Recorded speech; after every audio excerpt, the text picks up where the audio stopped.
Welcome to your 12-minute HR lesson. I don't normally take requests, but today I sort of am, because a lot of people are asking me this question. What do you think of this move from HR to people and culture?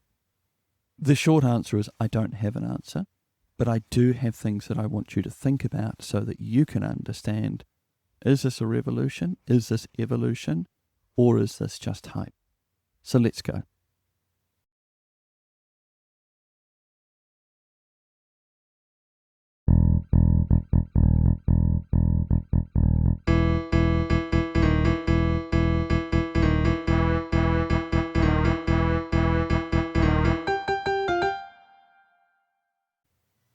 I want to talk to you about WeWork and Bodega Boxes. WeWork was a company that was around late 2010s, at its peak valued at $47 billion. The WeWork model went like this. They would rent vacant office space and make that available for entrepreneurs, small business people, to rent that office space for a day. Essentially, it was hot desking. If you're a small business, you don't want to rent a whole office space, you want to sublet an office space. And that's what WeWork did. They had a really nice environment, they had beer on a Friday night, they had nice coffee machines. There is space in the market for such a product, but nowhere near to justify that $47 billion estimation. To say 10%, which is $470 million, also is probably a little bit on the optimistic side. In the end, the company essentially crashed and burned because the actual reality of the product could not deliver on the hype. The talk and the marketing and the buzz that they were able to generate, they couldn't back that up. Now let's talk about Bodega Boxes. Bodega Boxes were large-scale vending machines that were placed in various locations, not dissimilar to where vending machines were, that had a wider product range than just food and candy and biscuits and chips and that sort of thing. More household items as well. They were quite smart about what type of products were selling, how to maximize their space. But they also fell in for the trap of being overvalued because at the end of the day, they were very good at the marketing, they were very good at the hype, they were very good at creating the narrative of innovation and difference. But after a while, that fell away.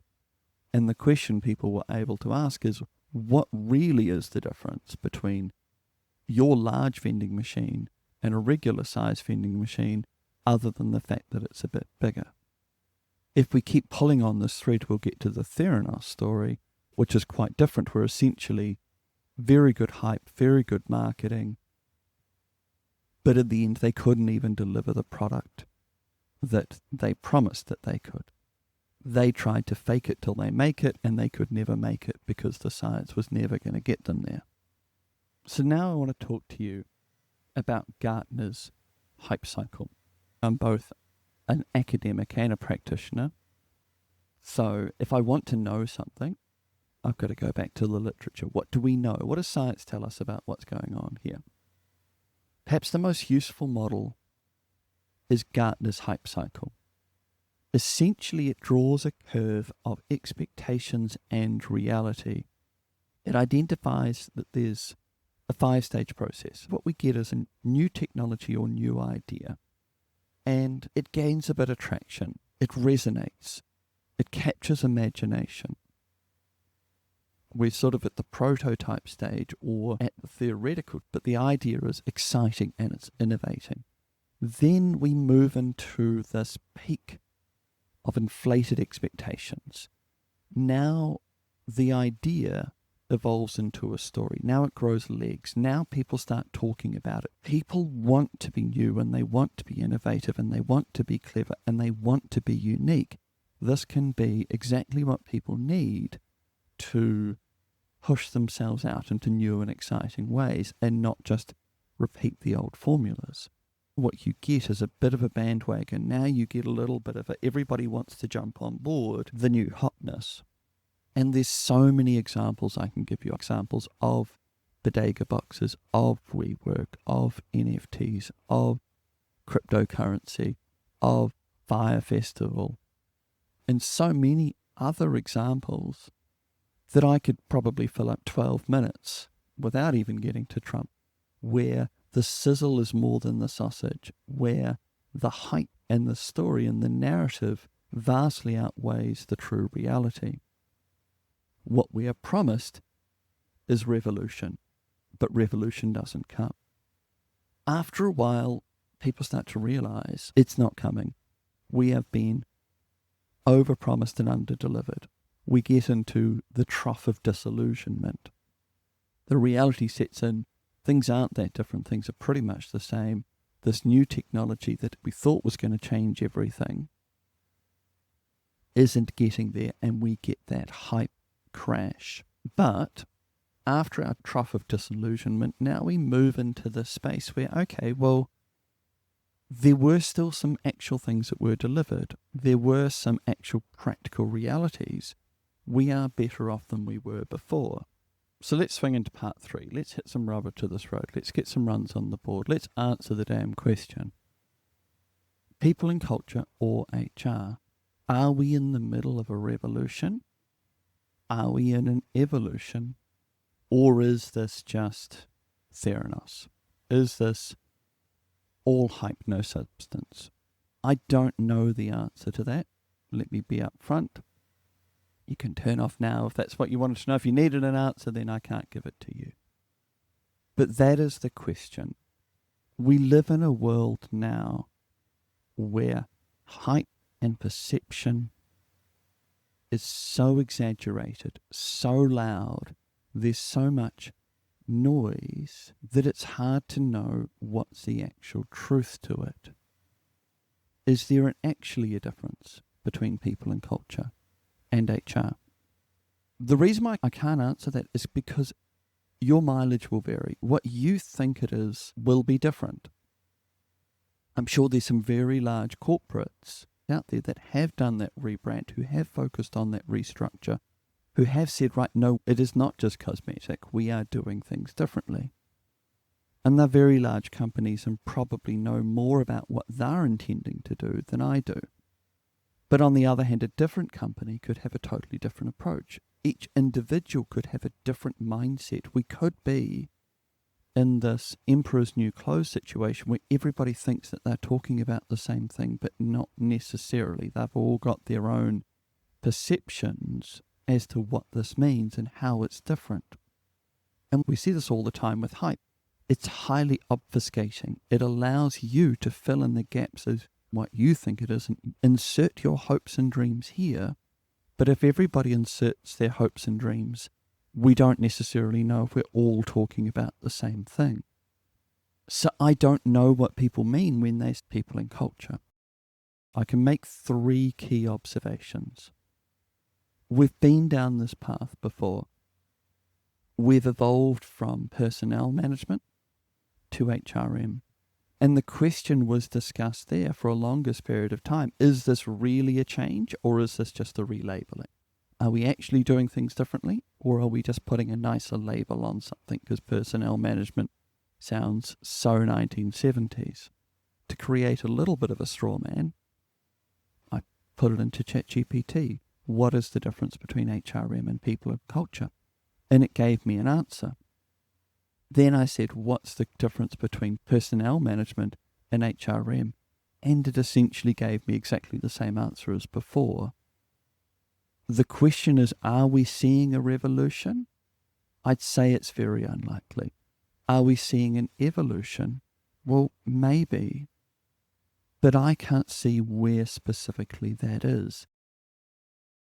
I'm going to need to be really specific here. This discussion and this argument is not possible because it's just too easy to strawman the change before and to strongman what we're going to. If you want to believe that we are doing things differently, it's just too easy to look back, to paint a caricature of old HRM, to cherry pick out the negatives, and then to talk about the new people and culture and cherry pick out the positives. If you want to say the opposite, it's very easy to do the same thing, to cherry pick out all the negatives of people and culture and cherry pick out all the positives of old HRM. So we're not going to be answer this question. Your mileage may vary, and I can't tell you what we are doing because it's impossible to say specifically what we are doing. Probably my current thesis is we are in a little bit of a slash and burn situation. When we moved from personnel to HRM, we thought we could leave all the negative baggage behind. But there are still some things when it comes to managing people in the workplace that we don't like the look of. There's highly regulatory, administrative, and compliance things that need to happen, and they still needed to happen, so we still kept doing them. So HR built all these negative associations. Now, instead of either owning our true reality or attempting to fix the genuine criticisms, we've just taken a slash and burn. We've burnt down the name HRM. We're moving on to something else and hope that it has different connotations. Second question is, what would a union organizer say? Most of us don't work in unionized environments. That kind of lets us off the hook and allows us to live in an echo chamber. But I find it very useful to imagine a union organizer in the room. What would they say? How would they see it? They are our biggest critics, and they're not necessarily right, but on the other hand, they would have a good nose for bull manure.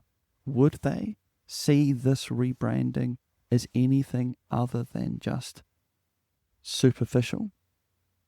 I don't know, but I would ask myself, what do they think in this situation, and are they right? Put a devil's advocate in the room and imagine what they would probably say, and that gets you a long way to really seeing both sides. Third, I think people and culture is the worst acronym. There's so many different acronyms that could have been picked. One of the most common critiques of HR is that it is the PC police. It is the enforcement of political correct terms and ideology in the workplace. I'm not saying that critique is right, but this is their genuine belief. To pick PNC, essentially PC, is just adding gasoline to that perception. Some overtime. What do I want you to take away from this? If you genuinely want to do things differently, to keep people engaged, to keep them growing, to keep them with you, absolutely do that. But find the tools to do things differently. Don't just change your name and do the same things.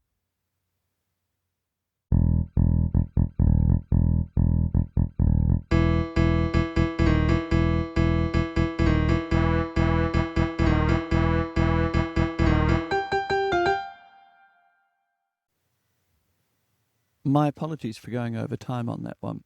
There was a lot to talk about.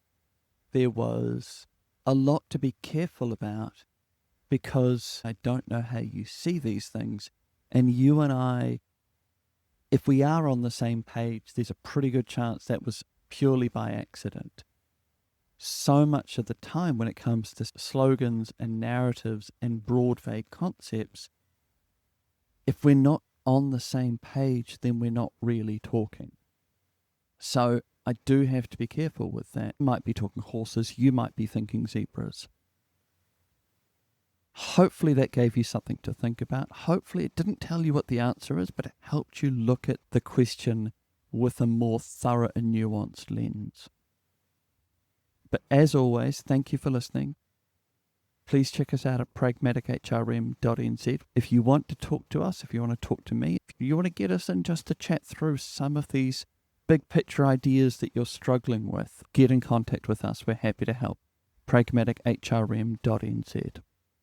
Otherwise, I'll catch you next time. Thanks.